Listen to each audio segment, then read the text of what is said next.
Po naman tayo muli sa NDRRMC kaugnay po ng isinagawang press conference ni DILG Secretary Maroas ukol po sa paghahanda ng bansa sa bagyong Yolanda. Ihatid po yan ng ating kasamang si Waywaya Macalma live. Waywaya. Kirby, halos katatapos-tapos nga lang ng press conference na isinagawa dito dahil nga nagsagawa sila kanina ng emergency meeting ang National Disaster Risk Reduction and Management Council para nga sa bagyong Yolanda na pinangunahan nga ito ni Executive Secretary Paquito Ochoa, maging si Defense Secretary Voltaire Gasmin, ang chairman ng NDRRMC Council. Andun din si DILG Secretary Mar Rojas, DPWH Secretary Babe Singson, DSWD Dinky Soliman, Department of Health, DepEd, Bureau of Fire at maging ang DOTC at ang PNP at AFP ay naroon rin upang i-alerto nga rin ang ating mga kababayan na maapektuhan nga ng bagyong Yolanda. Siyam na rehiyon po in particular ang tatamaan ng bagyong, ngunit ang Bicol, Samar at Leyte po ang magiging sentro ng bagyong Yolanda. Gayunpaman, isa sa mga pangunahing concern ngayon ng Probinsya ay ang Bohol na kung saan nga kamakailan lang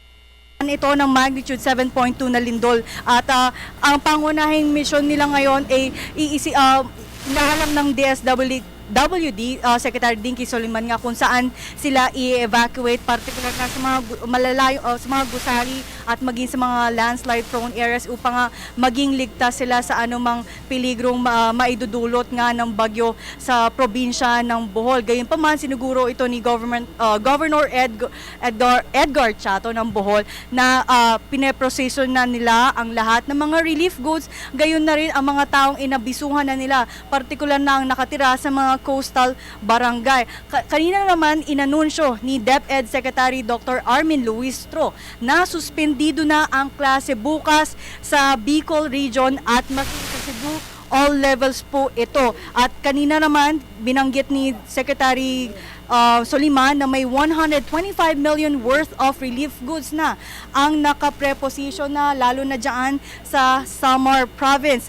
Gayon nagpaalala si DPWH Secretary Babe Singson sa mga bahay at mga gusali at maging sa mga public schools sa private schools ayusin na iproning na nila ang kanilang mga gusali bahay para nga maiwasan nga natin ang anumang casualties para nga sa bagyong para sa bagyo na darating na si bagyong Yolanda.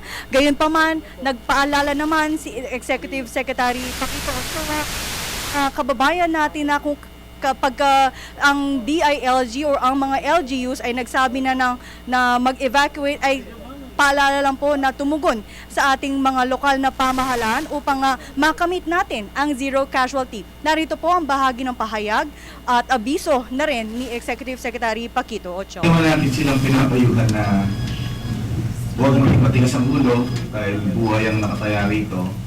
And I think dapat everybody should be concerned here kasi mukhang kakaiba itong bagyo na to kumpara sa mga nagdaang ibang bagyo. Kaya tayo ganito kaaga to prepare dahil sa we are anticipating based sa report ng Pag-asa na medyo may kalakasan itong bagyo na to at hindi ordinaryo ito kumpara doon sa mga dati. Kaya yung mga kababayan na apektadong lugar dapat lang na mag-ingat sila at on their own gumawa din sana sila ng pagmamahal sa sarili nila.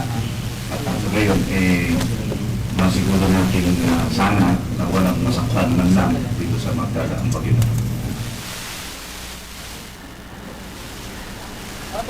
Kirby, kaugnay nga dyan ay mananatili pa rin sa red alert status ang Operation Center ng National Disaster Risk Reduction and Management Council, partikular na rin doon sa mga regional levels na kung saan tatahakin nga ng bagyong Yolanda ang mga siyam na rehiyon, partikular nga nabanggit ko kaninang tatlong probinsya, Samar, Bicol at Leyte ang mga lugar dito po sa sentro ang bagyong Yolanda na papasok sa Philippine Area of Responsibility bukas at ganoon pa man doon sa mga proning, paalala po ni Secretary Singson, iproning na ang mga bahay ninyo lalo na sa mga may isa pa kayong araw na palugid na ayusin po ang lahat na dapat ayusin at panawagan pa rin sa mga mangingisda na huwag na pumulaot upang maiwasan ang anumang casualty o mga mga accident ang dagat. At Kirby, yan ang pinaka-latest mula rito sa NDRRMC. Alright, maraming salamat sa iyo, Waywaya Makalma.